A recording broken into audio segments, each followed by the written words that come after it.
नमस्कार प्यारे भाइयों बहनों, गुड मॉर्निंग। कैसे हैं आप लोग? मध्य प्रदेश शिक्षक वर्ग 3 परीक्षा का इंतजार कर रहे सभी भाई बहनों की तरफ से मुझसे लगातार दो प्रश्न बहुत ज्यादा पूछे जा रहे थे कि रोहित भैया बताइए जरा कि अपने एडमिट कार्ड कब आएंगे यार।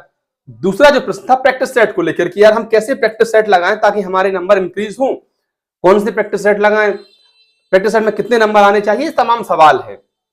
इन पर गंभीरता से चर्चा करने वाले हैं। और सबसे बड़ा जो सवाल पहले है कि हमारे एडमिट कार्ड कब आएंगे, हमको कब पता चलेगा कि अपना पेपर कौन सी तारीख को है। देखो यार, एसएससी हो गई, आरआरबी हो गई, रेलवे रिक्वायरमेंट बोर्ड, इनकी एग्जाम डेट आपको पता चलती है आपके 10 दिन पहले एग्जाम के।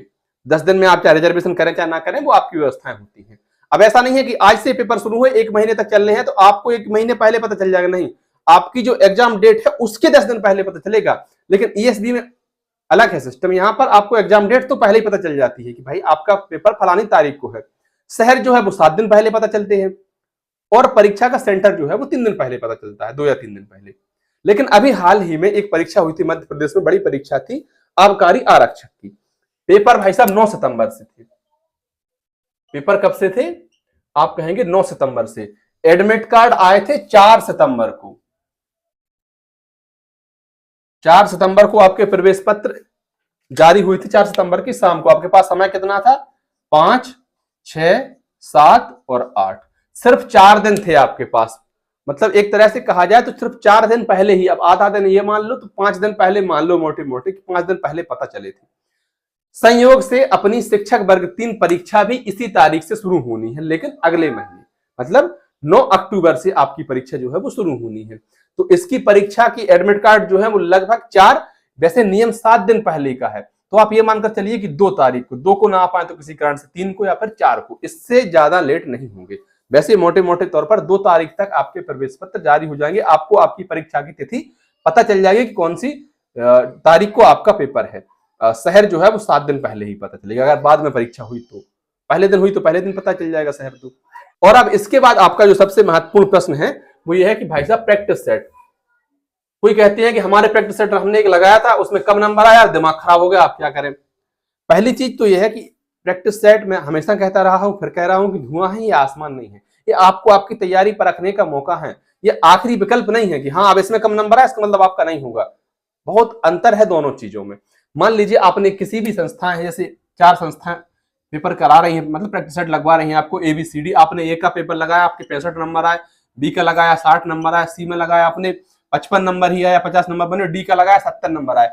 मैं दावे से कह सकता हूं कि ज्यादातर लोग फिर डी की तरफ ही भागेंगे क्योंकि यहाँ पर अपना स्कोर अच्छा बन रहा है। पर वास्तव में होना क्या चाहिए, अच्छा बने स्कोर चाहे ना बने, आपने जो भी प्रैक्टिस सेट लगाया 65 नंबर आए, इसका मतलब यह है कि 35 प्रश्न तो आपके सीधे सीधे गलत हो गए। अब जो आपके 65 प्रश्न सही हुए हैं, जाहिर सी बात है कि इसमें आप 65 प्रश्न आपको पूरे आए नहीं होंगे, कुछ ना कुछ आपने तुक्का भी लगाए होंगे। तो इनको भी देखिए, मान लो आपने इसमें 10 तुक्का लगाए हैं और 35 प्रश्न आपको ये गलत हो गए, तो इन टॉपिक को अच्छे तरीके से पढ़ो ना, इन पर विशेष ध्यान दो। बजाय इसकी कि अगर किसी संस्था के आपके प्रैक्टिस सेट में कम नंबर आ रहे हैं तो आप उसको छोड़कर दूसरे की प्रैक्टिस सेट लगाने लग जा रहे हैं, इससे फायदा नहीं होगा। फायदा इससे होगा कि जो टॉपिक आपसे बन नहीं रहे हैं उन पर काम करें। दूसरी चीज, ये तो सिर्फ आपकी तैयारी परखने का मौका है, ये अंतिम विकल्प नहीं है कि अगर मेरे इसमें 80 नंबर नहीं आए तो भाई मैं तैयारी छोड़ देता हूं, मेरा तो कुछ होना ही नहीं है। नहीं भाई, ऐसा कुछ नहीं होता है। कई बार ये देखा गया है कि प्रैक्टिस सेट में 85 लाने वाले की परीक्षा में 65 आते हैं और परीक्षा में 65, प्रैक्टिस सेट में 65 लाने वाले के परीक्षा में 85 आते हैं। तो ये तो वहां आपका प्रेजेंस ऑफ माइंड कैसा है, वहां आपका दिमाग कैसा काम कर रहा है, उस पर निर्भर करना है ना। कई बार उंगलियों पर आने वाले प्रश्न जो आप 3-3, 4-4 सेकंड में कर देते हैं, वो भी प्रश्न हम गलत करके आ जाते हैं, फिर यहाँ अपने आप पर हंस रहे होते हैं कि यार ये हम क्या करके आ गए। हर परीक्षा में आपसे ऐसा होता होगा, अगर आप टेस्ट का एनालिसिस करते होंगे तो आप देखते होंगे उसमें। दूसरी चीज ये है कि मध्य प्रदेश शिक्षक के जो प्रश्न आपसे पूछे जाएंगे इसमें हल्का घुमाव जरूर रहेगा। तो आपको क्या करना है भाई कि सारे ही प्रश्नों को समय देकर पढ़ना है। भले ही आपका समय बचता हो प्रैक्टिस सेट में, जाहिर सी बात है सबका समय बचता हो, सब प्रश्नों को आप बढ़िया समय दीजिए, तसल्ली से उनको पढ़िए, उसके बाद जो है आप आगे इसके बढ़ेंगे। तो जब आप इन प्रश्नों को प्रॉपर समय दे रहे होंगे तब आप शायद इस चीज को समझ पाएंगे कि हाँ प्रश्न हमें आ रहा है कि नहीं आ रहा है, नहीं आ रहा है तो कहां गलती हो रही है। जब आप तसल्ली से नहीं पढ़ेंगे तो फिर जाहिर सी बात है गलतियों पर गलतियां ही करते जाएंगे।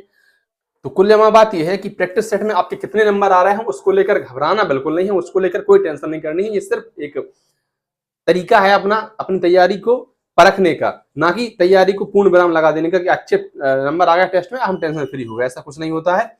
और रही बात कट ऑफ की, तो प्यारे भाइयों बहनों आपको कम से कम, देखिए हम इसको 80 कर देते हैं, सभी कैटेगरी में बने रहे आप, किसी भी कैटेगरी में 80 नंबर लाइए और टेंशन मुक्त हो जाइए। इतने नंबर पर आपका जो सिलेक्शन पक्का हो जाएगा। शुरुआत में जब हम प्रैक्टिस सेट लगाने की शुरुआत कर रहे थे, तैयारी, जब हमने सिलेबस देखा था, उस समय हम देखते थे कि यार हमें तो ये पढ़ना है पर अब समय हो चुका है, 3 महीने लगभग हो जाएंगे, तो इतने में लोगों की तैयारी बहुत बेहतर ढंग से हो गई है, लोगों ने बहुत अच्छे से रिकवरी कर ली है। इसलिए जाहिर सी बात है कि आप अगर अभी भी उसी भ्रम में है कि नहीं यार इतने नंबर नहीं आ पाएंगे, तो शायद आप गलत हैं। आपको बेहतर स्कोर ही करना पड़ेगा, तभी आप जो है नौकरी पा पाएंगे, फिर इससे सुनहरा मौका शायद ही कभी मिले। बाकी आप इस विषय में क्या सोचते हैं, कमेंट बॉक्स में अपनी राय दीजिए। वीडियो आपको अच्छी लगी हो तो वीडियो को लाइक कर दें, अन्य साथियों तक साझा कर दें, चैनल पर नए हो तो सब्सक्राइब कर दें। आभार।